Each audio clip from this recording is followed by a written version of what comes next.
Hello नमस्ते। यो चाहिँ मेरो अस्तिको तितौराको पार्ट 2 हो। यो चाहिँ मैले 2 दिन घाममा सुकाएर आज चाहिँ निकालेको छु हैन। यो चाहिँ एकदम छेउछेउबाट निकालेर फर्स्ट टाइम बनाएको हो, टिकटकमा हेरेर बनाएको हो। यो चाहिँ खासमा बेलचन्दाको तितौरा हो नि त। मलाई त कति मन पर्छ बेला काठमाडौँमा आउँदाखेरि धेरै भएको थियो मैले नखाएको चाहिँ। अनि यो पालि चाहिँ आफैले बनाएर बेलचन्दा आफ्नै बारीमा थियो नि त, अनि टिपेर ल्याएर बनाएको। मिठो हुँदो रहेछ, एकदम मिठो लाग्यो।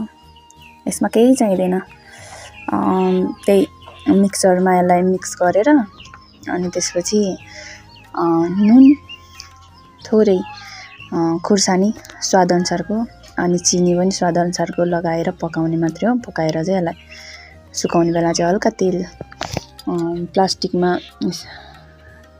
तेल लगाउँदाखेरि चाहिँ प्लास्टिकमा एकदम थोरै लगाउने अनि वरिपरि लगाएर चाहिँ अनि यो माथि चाहिँ सुकाइदियो भने चाहिँ लिप लगाएको जस्तो गरेर मिठो हुँदो रहेछ। यो चाहिँ तितौरा नै बन्दो रहेछ। मलाई त थाहा थिएन यसरी बन्छ भनेर, मिठो लाग्यो मलाई चाहिँ।